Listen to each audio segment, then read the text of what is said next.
ada lagi penyebab ketidakbahagiaan. Itu menarik kalimatnya Russell ya, boredom and excitement. Boredom itu kebosanan, excitement itu kegembiraan, perasaan gembira yang meluap-luap. Ternyata juga bisa jadi sumber tidak bahagia. Ini ada penjelasannya. Kata Russell begini, yang pertama kebosanan. Bosan itu hanya dimiliki oleh manusia, kata Russell. Hewan tidak mungkin bosan. Hewan itu mungkin kelihatan lesu, mondar-mandir, menguap, tapi mereka bukan bosan. Yang bisa bosan itu emosinya manusia. Ya kalau kamu punya sapi atau kambing, wah kambing saya kok menguap terus, jangan-jangan dia bosan. Enggak, ya dia, kalau hewan enggak, manusia yang bisa bosan. Jadi bosan ini penyakit yang paling gawat. Karena orang yang bosan itu biasanya ingin sesuatu yang lain dari yang selama ini dia jalankan. Berarti kalau yang selama ini dia menjalankan yang baik-baik, bosen itu, kira-kira sekali-sekali nakal itu mungkin enak ya. Kira-kira kalau sekali-sekali usil itu mungkin enak ya. Itu bahayanya kebosanan. Makanya di buku itu Russell menyebut kebosanan itu biasanya dianggap masalah penting bagi kaum moralis, ahli moral. Karena setengah dari dosanya manusia itu disebabkan oleh bosan. Maka kekuatan menahan bosan itu sangat penting untuk kehidupan yang bahagia. Jadi, apa kamu tidak bosan? Nah, itu kan pertanyaan yang paling menohok itu. Kamu kok jadi anak baik terus sekali-sekali buat nakal gitu. Itu kan kita tertantang rasanya. Iya ya, kayak gimana rasanya? Mesti begitu. Makanya dalam agama itu kita ditekankan sekali bolak-balik dipesan untuk istiqomah. Kenapa begitu? Karena manusia punya rasa bosan. Sesuka apapun kalian dengan sesuatu, kalau itu kalian ulang-ulang terus, pada akhirnya akan bosan. Itu kalau pakai bahasa ilmu neurosains itu, ya hormonnya sudah tidak diproduksi lagi kalau terus-terusan dipakai. Sifatnya hormonal, rasa senang meluap-luap itu ya pada saatnya akan bosan. Kamu misalnya punya pasangan atau punya pacar cantiknya luar biasa, begitu nembak diterima langsung pacaran. Tahun pertama masih meluap-luap, tahun kedua mungkin tinggal setengah, tahun ketiga biasa. Kalau tahun pertama engkaulah segalanya, satu-satunya, tidak ada yang lebih cantik darimu. Tahun kedua banyak juga yang lebih cantik ternyata.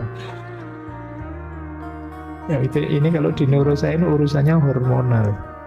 Makanya yang pacaran jangan lama-lama. Ada fase jenuhnya. Dan itu manusia. Makanya tadi disebut setengah dari dosanya manusia itu karena rasa bosan. Saya lupa pernah baca di mana itu ada yang bilang jangan-jangan Nabi Adam itu bosan di surga. Digoda setan kok ya mau-maunya itu loh. Mbok kamu nyoba ini, pohon itu kan ceritanya begitu. Sampai terus tergoda akhirnya turun ke bumi sudah. Baik. Jadi hati-hati dengan kebosanan, dia akan jadi sumber ketidakbahagiaan. Kalau kalian sudah bosan, itu saatnya berjuang melawan dirimu sendiri. Orang yang bosan pasti tidak bahagia. Kalian yang kuliah, semester awal masih semangat. Biasanya kalau semester 1, 2 itu kelasnya penuh. Begitu 3, 4, 5, mulai kelasnya tinggal separuh, 6, 7, 8, lebih sedikit lagi. Nanti mulai ke kampus lagi semester 13, 14. Karena sudah terpaksa mau kena DO. Kenapa begitu? Jenuh. Jadi tantangannya kebaikan itu rasa jenuh. Ternyata kata Russell, Kegembiraan juga begitu. Kegembiraan itu kalau berlebih dan berulang, lama-lama juga bosan.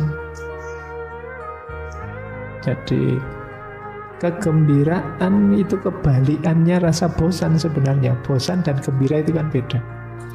Tapi kegembiraan ini kalau melampaui batasnya atau berulang terus-menerus, maka yang datang juga kebosanan. Kata Russell, gembira dalam waktu tertentu memang bermanfaat, tetapi terlalu sedikit menimbulkan keinginan yang tidak wajar, terlalu banyak capek. Kamu capek kenapa? Saya capek gembira, Pak. Seneng kok saya ini terus-terusan, bosen lah, Pak. Kalau sudah terus-terusan itu tidak ada rasanya sudah. Sepak bola kok menang, besok menang lagi, menang terus, biasa sudah. Ada berita klubmu menang, nggak kaget. Yang enak itu kalah terus menang, itu seneng, luar biasa. Iya kan, nah, terus kalah lagi, menang lagi. Jadi tiap kali menang kita pesta. Karena memang selama ini tidak pernah menang. Nah, jadi kegembiraan itu kalau terus-terusan tidak ada rasanya. Buahnya jadi kebosanan. Ini agak tragedi, ternyata gembira juga bisa jadi sumber tidak bahagia kalau limitnya sudah terlewati. Dari gembira bisa jatuh pada bosan. Hidup yang tidak dinamis juga bisa jatuh pada rasa bosan. Karena manusia itu punya sifat ingin tahu, ingin mengeksplorasi, menjelajah hal-hal yang baru. Mengulang sesuatu terus-menerus itu pasti bosan.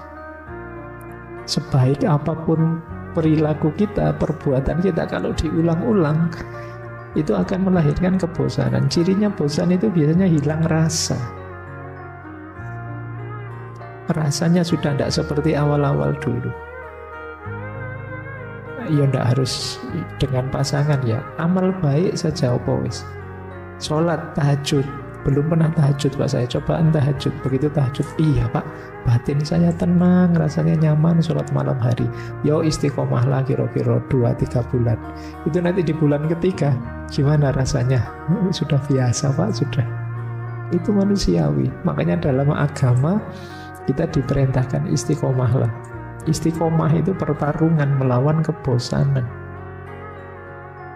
Jadi yo termasuk ngaji seperti ini kan jane yang membosankan tuh, tiap Rebu harus kesini capek-capek, terus harus mikir, harus itu saya loh ya. Jadi yo kan yo memboseni tau gini terus, tapi yo gimana lagi, yuk diistiqomahi wong barang apik kan begitu. Kemampuan menaklukkan diri kita sendiri. Jadi inilah penyebabnya tidak bahagia. Cari strategimu sendiri ya untuk bisa mengalahkan kebosanan ini. Karena dia jadi sumbernya ketidakbahagiaan. Terus lelah. Wah, ini banyak sekarang yang pakai diksi lelah ya. Lelah saya Pak itu. Lelah apa tidak ngapa-ngapain kok lelah. Yang dimaksud oleh Russell dengan kelelahan di sini, lelah karena pikiran yang tidak stabil dan kecemasan-kecemasan yang tidak perlu. Itu melelahkan. Keraguan-raguan dan kecemasan itu melelahkan. Jadi kalau hidupmu serba ragu itu kan capek. Misalnya kalian pengen minum saja, tapi kalau mendadak ragu-ragu, minum enggak ya kan, terus cuma sekedar pengen minum terus jadi capek. Ini enaknya saya bolos kuliah apa masuk ya, bolos apa masuk enak. Kamu mikir berjam-jam gitu dok, kan capek. Mbok ya kalau bolos gitu aja kan selesai. Tapi karena pikiranmu bolak-balik kecemasan yang tidak perlu, ya sudah, kamu hidupmu lelah. Hari ini orang menyebutnya overthinking. Overthinking kan melelahkan. Wong kamu tinggal milih A apa B, gitu aja pikirannya terlalu panjang. Iya atau tidak, iya atau tidak. Terus kamu bolak-balik dengan argumen, kalau ini begini, kalau itu begitu, pada akhirnya yang bulat lagi. Nah, kecemasan dan keraguan itu melelahkan. Banyak kekhawatiran itu bisa dikurangi, kata Russell, kalau kita sadar betapa tidak pentingnya hal-hal yang menyebabkan kecemasan. Coba kamu sebut, kamu cemas itu karena apa? Kata Russell, nanti kecemasanmu itu akan terbukti bahwa tidak terlalu penting. Cemas masa depan, ya tidak jelas. Buktinya ada orang yang hebat, masa depannya juga tidak sehebat masa lalunya. Ada orang biasa-biasa, masa depannya luar biasa. Jadi tidak ada yang seperti yang kita bayangkan kecemasan kita. Kamu pasti bisa kok melampauinya, melewatinya. Wong yang lebih sulit saja masalah kamu bisa melewati, apalagi masalah sesimpel ini. Itu yang dikatakan oleh Russell. Jadi betapa tidak pentingnya kegelisahanmu terhadap hal kecil-kecil yang tidak perlu. Wong cuma milih warung apa angkringan untuk makan malam ini saja kamu mikirnya kayak mau ujian skripsi. Tidak penting. Ya kalau urusannya besar mending. Kadang-kadang kecemasan kita itu hal-hal kecil yang tidak perlu. Itu yang membuat kita lelah. Kata Russell, orang bijak itu memikirkan masalahnya jika ada tujuan dalam melakukannya. Di lain waktu dia memikirkan hal-hal yang lain. Atau kalau sudah malam hari ya dia tidak usah mikir apa-apa, tidur. Itu namanya orang bijaksana. Tahu kapan saya harus mikir, kapan harus tidak usah mikir. Kapan mikir ini, kapan mikir itu. Itulah orang bijaksana. Nah, kata Russell lebih sadis lagi. Salah satu gejala orang gangguan jiwa itu orang yang meyakini bahwa pekerjaan sangat penting dan libur itu mendatangkan masalah. Kuali, kata Russell. Libur juga penting, kerja juga penting, tapi banyak yang cemas. Saya harus kerja keras ini Pak, saya harus mencapai ini, mencapai itu, sampai tidak sempat liburan. Hidupnya lelah. Liburan pun sambil mikir tugas. Liburan sambil mikir masa depan. Diajak healing jalan-jalan, kamu kok tidak ketawa? Masa depanku gimana ya? Mikirnya kadoan, mau ya dinikmati yang ada di depan mata.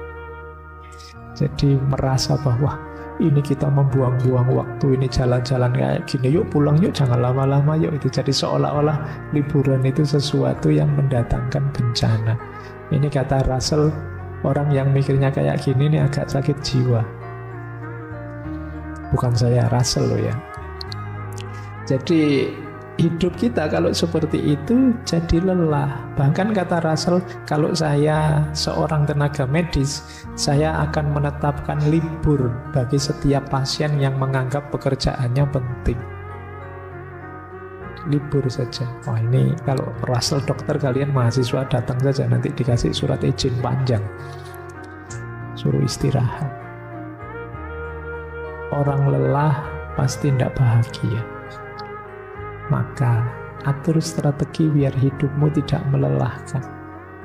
Iya, kamu harus beraktivitas, iya kamu harus berkarya, tapi harus ngerti kapan ngeremnya. Jadi yo harus ngaji, yo harus sholat, yo harus kerja, yo harus belajar, ya. Tapi istirahat yo iya. Menikmati hidup ya iya.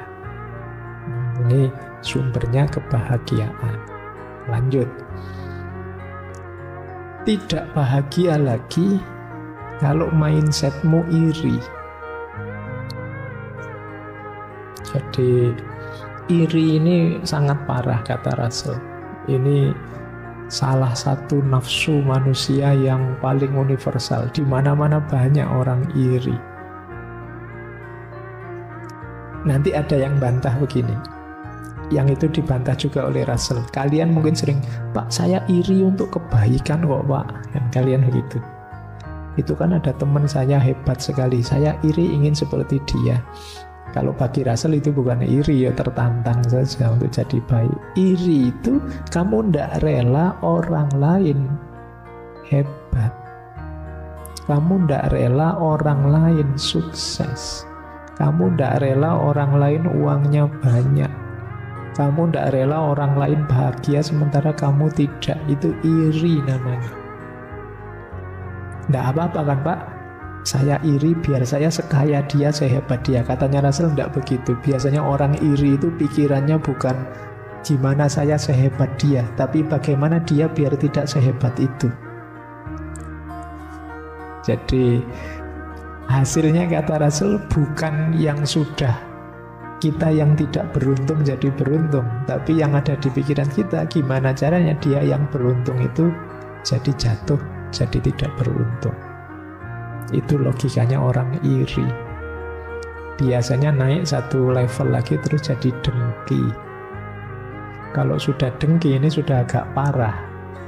Karena orang dengki itu inginnya hancurnya orang yang dia dengki. Meskipun aku juga hancur, tidak apa-apa.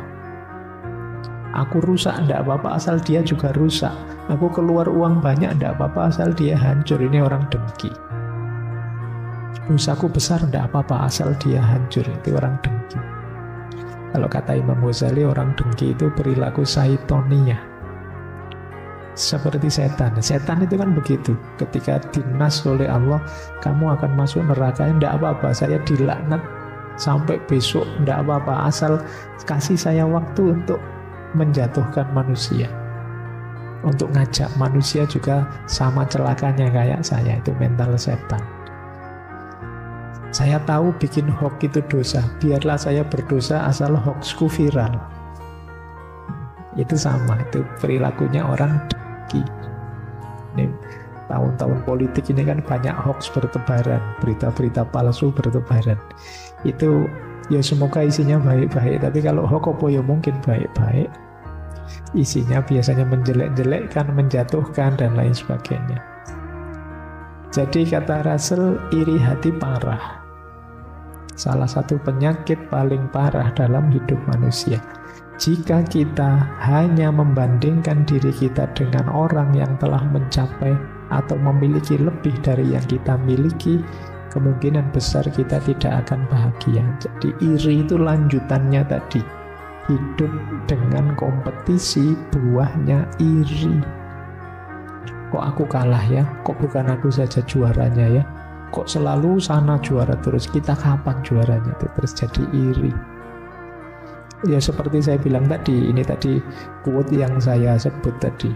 Kata Russell, pengemis tidak iri pada jutawan, meskipun tentu saja mereka akan iri pada pengemis lain yang lebih sukses. Jadi karena rasa iri itu ya untuk yang setara dengan kita. Mahasiswa iri pada mahasiswa yang lain, dosen iri pada dosen yang lain. Orang iri bisa dipastikan dia tidak bahagia. Jadi tidak mungkin ada quotes biar iri asal bahagia, tidak ada. Orang iri itu pasti tidak bahagia. Karena apa? Pikirannya disibukkan oleh orang lain, tentang orang lain. Padahal orang yang dia iri mungkin enjoy saja, menikmati hidupnya. Kita sendiri yang kelimpungan. Baik, berarti jangan iri ya. Dinikmati saja, disyukuri saja apa yang kita miliki, biar bahagia. Nah, ini juga banyak orang tidak bahagia karena rasa berdosa yang berkepanjangan. Kata Russell, perasaan berdosa itu sering jadi sebab tidak bahagia yang paling penting, karena paling berpengaruh, membuat orang tidak nyaman. Biasanya kalau sudah merasa berdosa terus rendah diri. Kadang-kadang bahaya sampai melakukan hal-hal yang merusak dirinya atau membahayakan dirinya. identifikasi, wah saya orang rendah Pak, saya banyak dosanya Pak. Itu kadang-kadang membuat orang tidak produktif, membuat orang tidak jadi maju. Tentu saja dia tidak bahagia.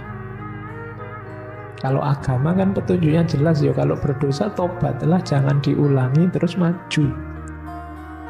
Jangan berlama-lama dikejar dosa. Rasa berdosa yang terus-menerus merusak kita sendiri. Jatuhnya kita rendah diri.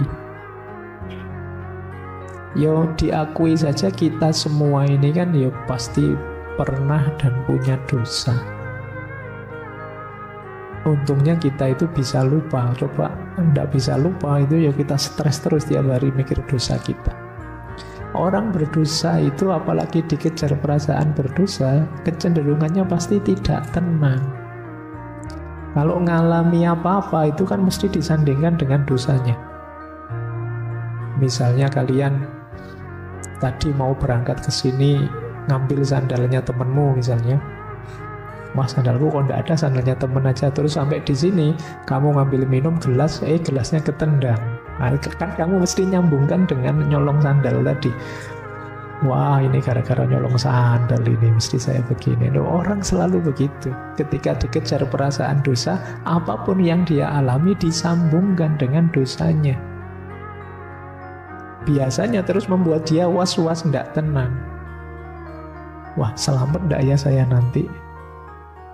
Segalanya lancar tidak ya? Wong ini awalnya saya sudah dosa. Ya jalan paling aman jangan melakukan dosa. Tapi kalau sudah terlanjur berdosa, ya jangan berpanjang-panjang merasa bersalah. Tobat, kan sudah itu aja. Kalau sudah tobat, dimulai lagi yang baru. Ya meskipun jangan diulang-ulang lagi. Saya tak berdosa apa, nanti kan bisa tobat. Dosa lagi, ya tobat lagi Pak.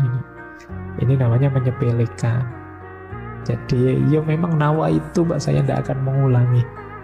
Kok terus kepepet berdosa lagi? Khilaf Pak. Ya saya tobat lagi, tidak apa-apa. Jadi paling tidak bukan yang disengaja.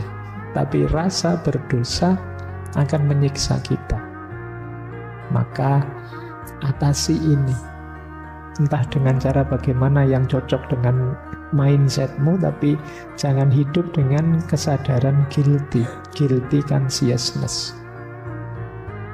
Rasa berdosa yang berkepanjangan maksudnya, bukan rasa berdosa dalam hati bahwa kalau saya salah ya merasa salah, ini tetap harus hidup.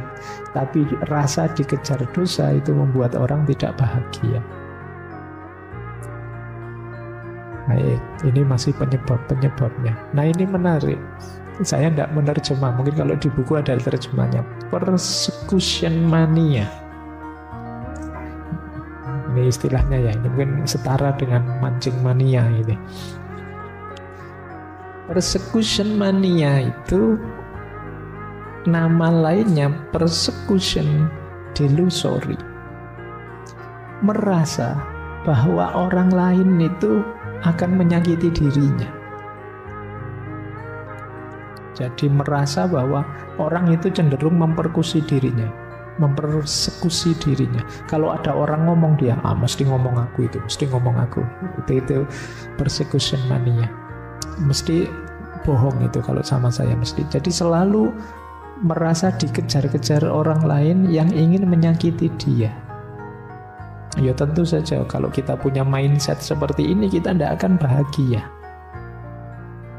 Biasanya pikiran seperti ini membuat kita pasang kuda-kuda terus. Kadang-kadang lebih agresif. Sebelum saya disakiti, tak sakiti dulu saja. Nah, jadi ini juga membuat orang tidak bahagia. Kata Russell, ada indikasi orang yang merasa seperti ini, itu dia merasa aku itu orang baik. Yang tidak baik itu orang lain padaku. Kita merasa orang lain itu mesti iri padaku. Orang lain itu mesti senang lihat saya celaka. Itu pikirannya begitu terus. Dia lupa bahwa kadang-kadang kita juga begitu jahat sama orang lain. Tapi yang ada di pikirannya orang lain saja yang jahat sama dirinya. Nah ini namanya persecution mania. Tidak tenang. khawatir ditipu orang. Kayak kita misalnya khawatir diprank orang. Itu karena kita sebenarnya awalnya kan juga sering ngeprank. Kita bohongi orang, tapi kalau dibohongi orang kita marah-marah. Kata Russell di buku itu menarik. Jadi secara umum kita selalu menganggap perspektif dan perilaku kita selalu benar, murni dan baik. Sehingga ketika orang menyinggung kita secara negatif, kita pun marah. Dan setiap waktu mewaspadai singgungan yang negatif tersebut. Russell mencontohkan peradaban gosip. Ini kan banyak peradaban gosip itu, jasanya medsos itu. Orang itu biasanya sulit untuk tidak ngomong menggosip tentang temannya. Alah siapapun dia, kata Russell, pasti pernah bergosip tentang temannya. Kalian yang merasa orang enggak pernah pak saya gosip, cuma teman saya yang itu loh pak. Ayo kedua itu gosip temanmu yang seneng gosip. Kata Russell enggak pernah orang itu enggak menggosip temannya. Cuma kadang orang enggak sadar dirinya sendiri tukang gosip, yang disalahkan tukang gosip yang lain. Kalau orang menggosip tentang dirinya, dia marah-marah, dasar orang tidak ngerti agama, ghibah terus. Padahal dia sendiri juga begitu. Loh, kalau saya bukan ghibah ini pak, iktibar pak, pelajaran kalau yang jelek-jelek. Nah, akarnya mental kayak gini ya pak. Kamu menilai dirimu terlalu tinggi, menilai orang lain terlalu rendah. Kamu menganggap orang itu jelek semua, ingin memperlakukanmu jelek terus, seolah-olah semua orang itu melihat kamu dan ingin menyusahkanmu. Ini namanya persecution mania. Biar tidak ada rasa ini apa, nanti Russell memberi 4 tips biar kita tidak merasa dikejar-kejar jeleknya orang lain. Yang pertama apa kata Russell? Ingatlah bahwa kita itu tidak sebaik, tidak sempurni seperti bayangan kita. Kita juga ada jeleknya. Kita akan sering merasa, aku itu yang benar, aku itu yang lurus, aku itu yang putih, yang hebat, yang murni. Enggak, kok kita juga ada jeleknya. Jangan merasa terlalu putih, terlalu baik. Enggak, kita juga banyak jeleknya. Ini membuat kita tidak memvaluasi diri kita terlalu tinggi. Yang kedua apa? Iya, kita punya kelebihan, tapi ya jangan dilebih-lebihkan. Itu membuat kita terlalu tinggi menilai diri kita sendiri. Jadi 2 yang pertama ini penting untuk kita tidak terlalu tinggi menilai diri. Yang ketiga, jangan dikira orang lain memperhatikan engkau sebagaimana engkau memperhatikan dirimu. Ya contoh sederhana ya, kadang-kadang kalau kita jalan misalnya di gang, terus di pinggir jalan ada orang duduk, itu kan rasanya orang itu nonton kita semua, menatap kita semua. Wah, kamu merasa kayak orang diperhatikan gitu. Padahal yang duduk di pinggir jalan cuek-cuek saja. Tapi rasa kita begitu. Kita itu cenderung merasa orang paling penting, paling diperhatikan. Siapapun dia merasa begitu, seolah-olah dunia itu muternya di sekitar kita saja. Nah, dinasehati oleh Russell, ayo kita ingat-ingat bahwa kita tidak sepenting itu. Orang lain mungkin ngomentari kita, tapi mereka tidak akan memperhatikan kita. Biasanya habis komentar ya sudah. Anggap saja orang gosip, bareng-bareng ngobrol. Setelah gosip selesai pulang, ya mikir masalahnya sendiri-sendiri masing-masing. Tidak mungkin dia mikir kita terus. Oke. Teman kita itu loh ya, tiap hari bolos saja misalnya. Itu kan ya pas ngomong itu aja bahas kita. Setelah dia pulang ya mikir absennya sendiri, mikir nilainya sendiri. Tidak mungkin mikir kita terus-terusan. Sementara kita menganggap orang itu mikir kita terus, memperhatikan kita terus. Itu yang justru membuat kita tidak bahagia. Yakinlah bahwa Meskipun mungkin kita dianggap penting oleh orang lain tetap akan lebih fokus pada masalahnya sendiri. Ngurusi dirinya sendiri yang nomor satu. Jadi ya sepeduli-pedulinya kalian pada temenmu kan tetap kamu mikir dirimu sendiri dulu. Nah ini yang harus kita ingat-ingat biar kita tidak kegeeran seolah-olah semua orang memperhatikan kita. Terus baru kita tegaskan jangan dikira orang itu sangat memikirkan kita untuk menyakiti kita. Enggak lah. Kayak tadi menganggap wah ini orang iri mesti sama saya ya. Enggak. Mikirnya enggak harus begitu. Orang itu misalnya kita tersakiti kadang-kadang mungkin secara tidak sengaja saja. Yo kayak kalian kalau gosip gitu loh kan. Kalau orang yang digosipi datang terus cepet-cepet berhenti. Yang digosipkan datang. Jadi karena memang enggak terlalu penting juga, makanya terus ganti tema. Jadi sementara kita yang merasa kegeeran, merasa penting, merasa tinggi, jadi terus sangat tersinggung, sangat marah dan lain sebagainya. Jadi demi kenyamanan kita sendiri, demi kebahagiaan kita, ayo kita hindari mindset persecution mania. Merasa orang ingin menzolimi kita semua, enggak akan ke situ. Yakinlah bahwa sepenting apapun kita bagi orang lain, dia tetap mendahulukan problem dan masalahnya sendiri, bukan kita. Ini biar kita lebih tenang. Ini yang kata Russell persecution mania. Lanjut, masih ada lagi. Ini masih satu bab. Tidak bahagia lagi kalau kita serba takut pada opini publik. Takut dikomentari orang banyak. Kunci ketidakbahagiaan adalah terlalu peduli pada orang lain yang orang lain pikirkan tentang kita.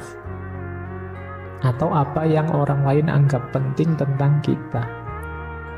Mau melakukan apa saja nanti kira-kira komennya orang gimana ya. Jadi selalu begitu itu. Kita tidak akan bahagia. Kata Russell, boleh kita menghormati opini publik. Syaratnya dua, untuk menghindari kelaparan dan menghindari biar tidak dipenjara. Itu baru kita perhatikan komentarnya orang. Kalau kita butuh bantuan baru kita dengarkan. Sederhananya begitu. Asal bukan kriminal dan demi menghindari kelaparan itu ya bolehlah kita mendengarkan komentarnya orang dalam konteks ini. Itu maksudnya apa? Tidak usah terlalu sering didengarkan. Karena orang itu komen itu ya sak komen-komennya. Suka-suka dia. Mau apalagi sekarang peradaban medsos. Jadi komen itu bisa sak kapoe. Video 1 menit komentarnya bisa 2 rim itu kalau di print.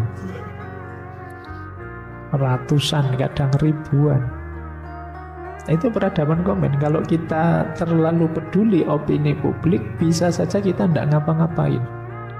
Kalian misalnya satu kamar, kos-kosan berempat misalnya. Wah, saya enaknya pakai baju ini apa ya? Temanmu yang satu jangan pakai itu saja. Oh, bagus yang tadi temanmu yang satunya lagi. Loh, kalau kamu ngeladeni komentarnya temanmu, bisa-bisa kamu tidak pakai baju. Bingung kamu milih, nunggu komentarnya yang cocok yang mana. Tidak apa-apa, versimu sendiri saja. Orang komen kan sesuai kondisinya masing-masing. Mereka mungkin tidak tahu persis kondisi kita. Asal tidak kriminal seperti tadi dan tidak gawat darurat seperti kelaparan, jalan saja sudah. Jadi jangan terlalu menggagas opininya orang banyak. Nanti kita capek. Kayak dulu ceritanya Nasruddin itu kan, teman-teman masih ingat sesinya Nasruddin itu. Dia sama anaknya berdua bawa keledainya. Awalnya dinaiki, dua-duanya naik keledai, tapi terus orang komentar, wah tega sekali keledai sekecil itu dinaiki berdua. Terus oh kalau gitu terlalu berat. Kamu yang turun, nak, anaknya turun dulu. Yang nonton, Mas Rudin di atas. Orang komen, orang tua ndak tahu diri, anaknya disuruh jalan dia naik. Ndak sayang bos sama anaknya. Wah, akhirnya ganti anak, kamu yang naik, nak, bapak yang jalan. Nanti terus yang lain komentar lagi, dia jalan. Wah, anak durhaka itu. Orang tua disuruh jalan. Akhirnya, wah, semuanya salah, nak. Ayo kita turun saja, dituntun saja keledainya, dituntun keledainya. Itu pun orang komentar, aduh orang bodoh, bawa keledai kok jalan kaki, itu gimana?